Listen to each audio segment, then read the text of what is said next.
Jump, jump for my seat. See, now with singing like that, what could possibly go wrong? Makes me feel good.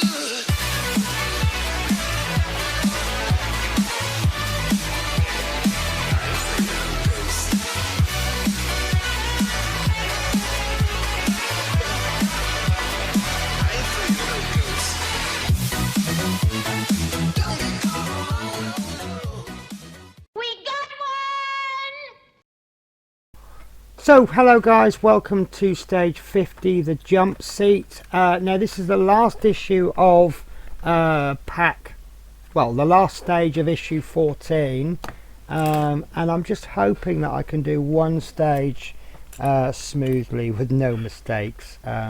So let's go through the parts as we always do. There's rather a lot of parts. There is a lot of parts. So start part A.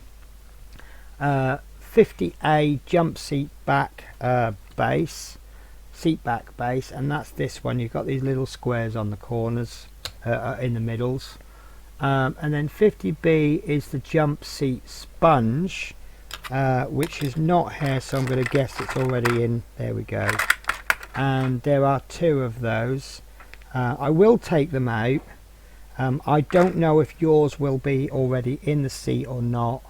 But we'll find out. We'll find out in a bit, won't we? So 50C is we have a jump seat back, which is going to be one of these. And at this stage, I can only make a guess which is which. I'm going to guess it's this one, because it's got the hole in it, which I suppose is going to be. No, I think this is. The back, because I think this bit is going to be fixed to something and this bit is going to swivel up. I think. I'm only making a guess, but as we progress through the instructions it will become clearer. So 50D is a jump seat base, and that's this piece here. Now on the instructions it just shows a square there, so I can only assume it's this one. Piece E, jump seat connector. I really can't tell, the pictures aren't fantastic, but this, because of the shape of it, it looks like a piece later on, so that leaves this piece by the process of elimination, and I can see there's two screw holes in there, and there are two holes on 50E on the illustration, so I'm going to assume that's 50E, but obviously as we progress it will become clear. So 50F jump seat, and by the process of elimination it must be this one. And then we have 50G jump seat inner, which is this piece, and as I said, by process of elimination 50H jump seat footrest supports, and that leaves 50I, which is the jump seat footrest, and then that leaves us with a massive 5 packs of screws. We have AP 1.7 by 5 is 2 plus 1 spare. EP we have 8 of these, 6 plus 2 spares, 1.7 by 4 mil. HP we only have 3, that's 2 plus 1 spare, and these are 2 by 4 millimeters.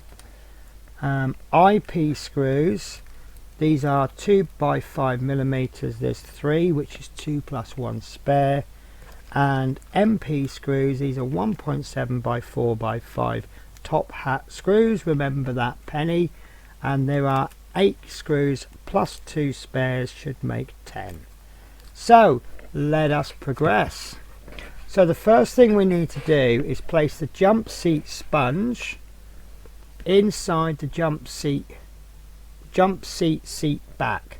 Now it looks like this one, I'm sure it's this one. I cannot see any holes on the illustration, so I'm going with this one. What I'm going to do is I'm going to place that on there like so, and then we need to secure the seat back base 50A to the seat back 50C with 4 MP screws. And what I'm going to do is I'm going to pop that onto there. There does not seem to be a correct and an incorrect orientation. So that I think is not correct. I'm not happy with that. I don't like that. That's got cut out holes. So is it actually, can't go that way. That's, I think that is the correct way. Right, so that's going to, right, the way I'm going to do this is I'm going to place this on top, and then I'm going to pull this tab out like that. Then I'm going to go opposite, and I'm going to pull, because this is rubbery, remember, I'm going to pull that tab right out. Then I'm going to pull that tab right out, and then I'm going to pull that tab right out, and that will keep that seat back flat. And I've got to be honest with you, now it looks a little bit more like the illustration. So that bit there, there's a little bit of support in there. So remember, MP screws, top hat screws, MP, don't use the wrong screws, Penny. Don't use the wrong screws.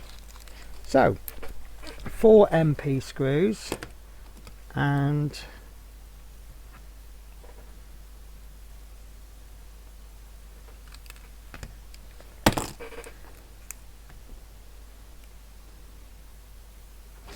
now my electric screwdriver may not be able to handle this.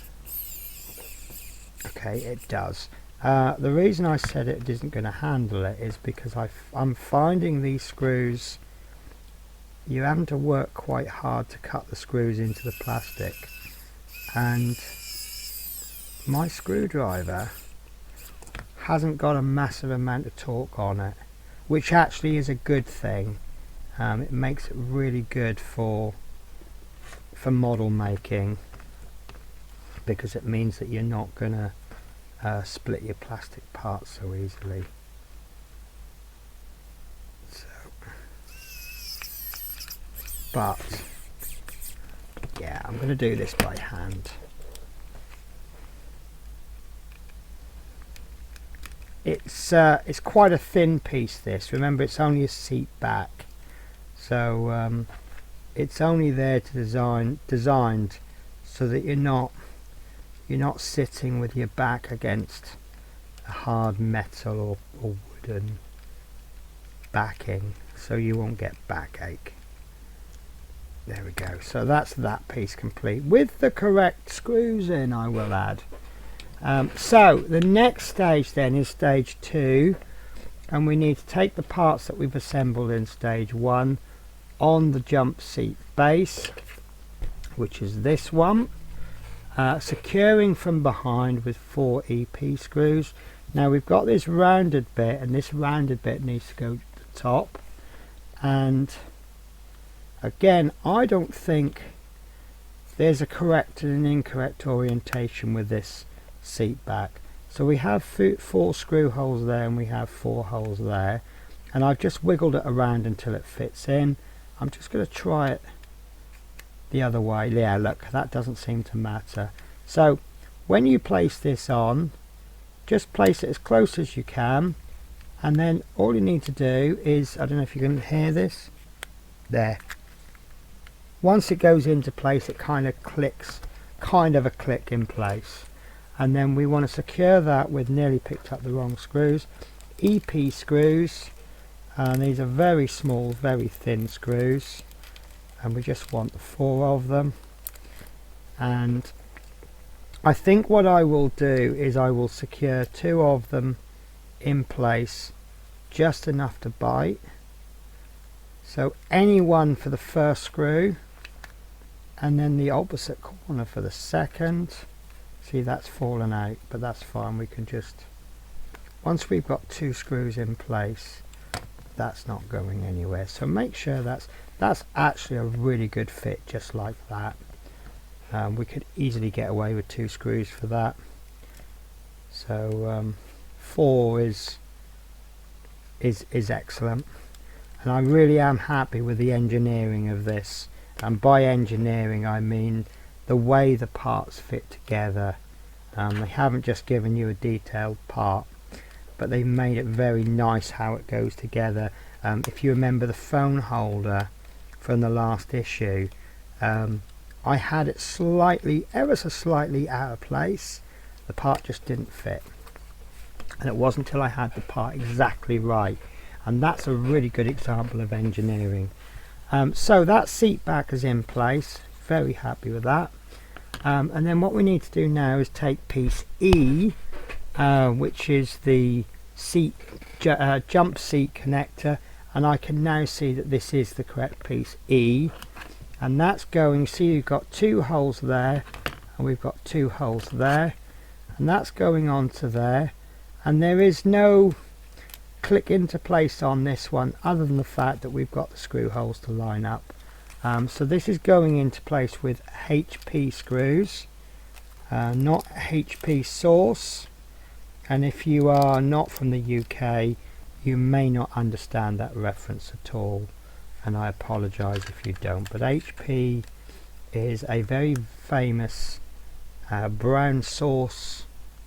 Well, they don't just do brown sauce, they do a lot of food products, but they're mostly famous for brown sauce, which brown sauce is it's a little bit more popular up north, but it's like a brown ketchup, and it tends to be peppery, fruity, but certainly not tomatoey like tomato ketchup. Right guys, that is that part in place, and that's looking pretty spectacular. So stage 3, we need to assemble the base. So we need to take the right, we take the remaining jump seat sponge into the jump seat F, and obviously in this particular case I've made life harder for myself by taking the sponge out first, but obviously I don't know if everybody's sponge is in the seats, and I'm not happy with that fit, so I'm going to try it the other way round. I certainly am not going to be taking this sponge out and put it into the other seat, but these are, yeah, they're the same size. Right, so that sponge is in there, and then we need to be placing this part in. Now this is looking slightly trickier, let me explain. So whereas before it didn't seem to matter which way round this went, we could put it in that way or that way, this particular case it does matter. So we actually need, you see here we've got our 4 screw holes, but we've also got these tabs on the side, and those tabs need to come out of there. So I'm going to push that tab into there like so, and then I'm going to pull this side back, and I'm going to push that tab there, and then I can start working on these tabs as I have done on previous seats. There you go. So that's not tricky, but don't expect to just push the base in and voila, it's done. So we are going to secure these with, shall we have a guess, MP screws, top hat screws. I am making reference to my last video, or no, the video before, where I severely cocked up my build by using completely the wrong screws. So that's the first one going in, and I'm going all the way on these ones. I know it works. I don't want to squash it too much because it's a rubbery piece. And then this one I'm going to go opposite.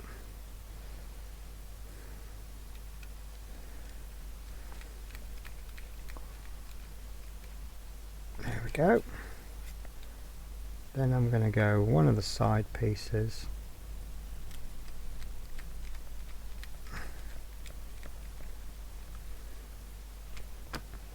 And then the last one, which is over here.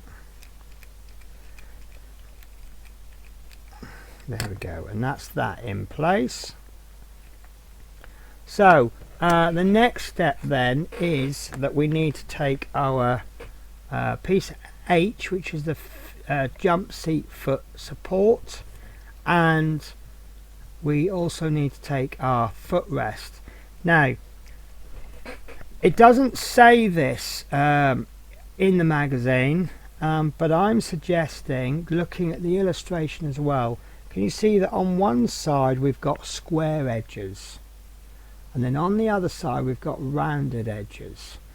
I'm suggesting that those rounded edges go at the bottom. So what we're going to do is we're going to hook the square sides into there like that.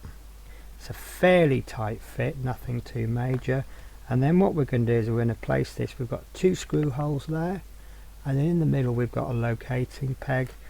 On the seat we have 3 holes, of which the locating peg will go in the middle. So what I'm going to attempt to do here, place that locating peg into the middle, and it doesn't really, well actually there's nowhere else for it to go. It will go snugly. That is an exact fit. So we'll secure that with 2 EP screws. So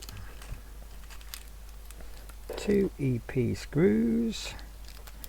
So one will go, let's move this down, shall we? I'm going to move that down, try and get it out of my way a bit.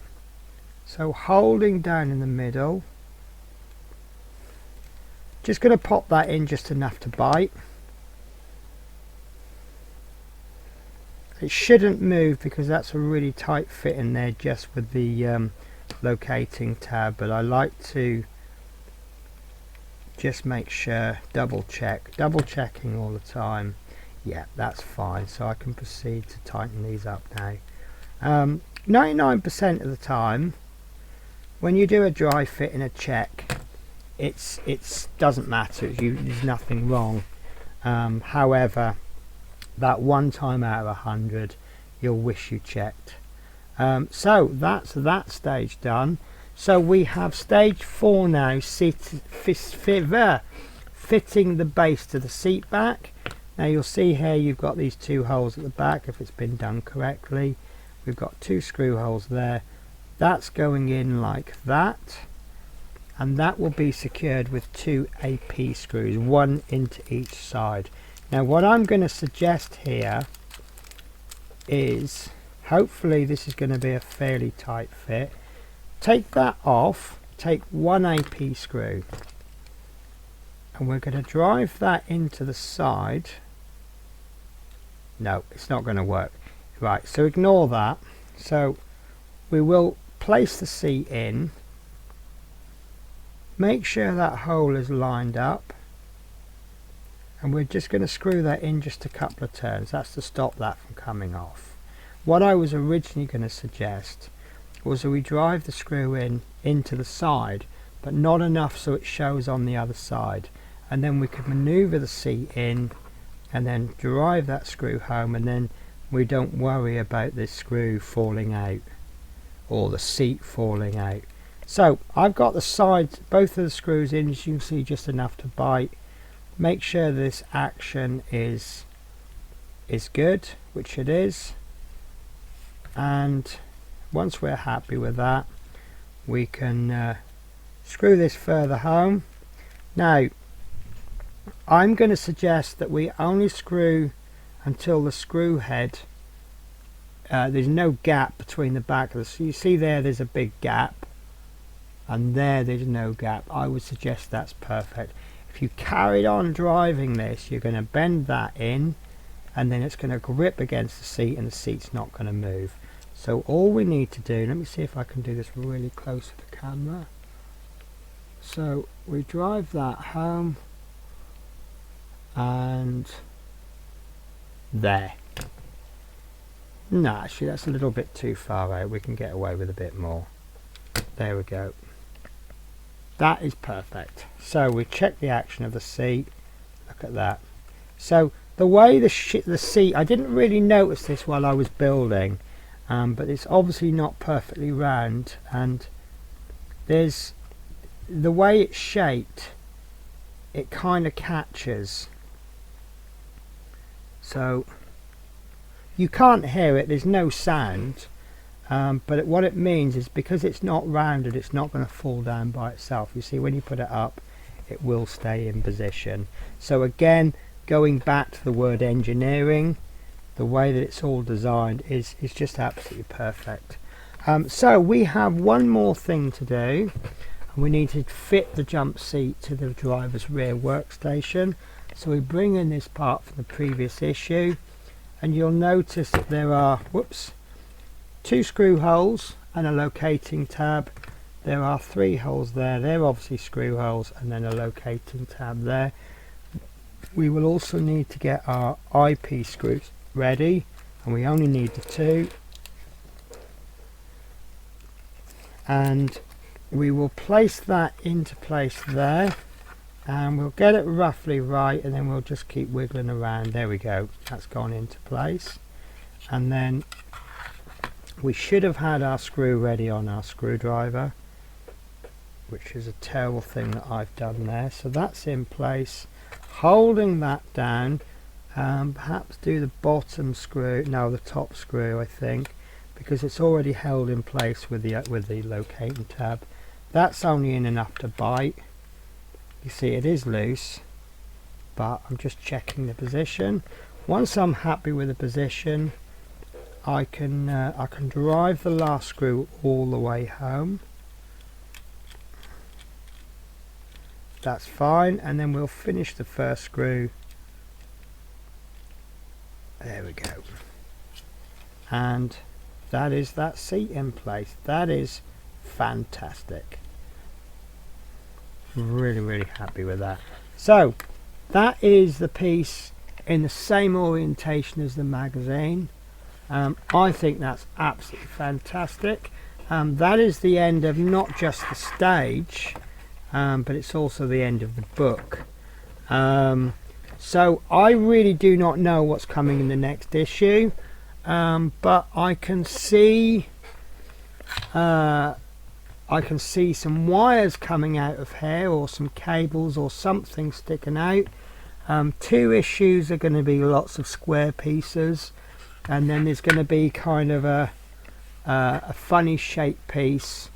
Have no idea what that's for, so probably best that I didn't even look at the next parts, but that's fine. So you will see the picture that I've just looked at in a moment, after the credits. But yeah, so that's it then, guys. So that's another 4 issues of the Ecto-1 done. Now I have an important announcement. I think I've caught up with the Ecto-1. This is going out on the 14th of December, and I think issue 51 is due out this week, or roughly round about 51. So I think this week the next pack will, as you're watching this, the next pack should be coming for UK, I think. So next week there may only be one Ecto-1. I've been receiving my packs every 3 weeks, 4 issues every 3 weeks, because I did start a little bit behind. Well, it was a muck up at the beginning. So I really am not sure if how many issues there's going to be next week. I know the date when I received these. If the invoice date is 3 weeks since the last one, then there will be 2 issues next week. But we are very close to catching up. So once we've caught up, I'll only be putting out 1 issue a week, because obviously if I did 2 issues a week, I'd only be able to put them out fortnightly. So I do apologise at the time of filming. I don't know how many issues we'll have next week, but there will be at least 1. So yeah, that's it then, guys. That's it for this week. This pack. Have a look at the picture that I've got for next week's pack, see if you can decipher it, and I will see you next week. Take care, bye bye.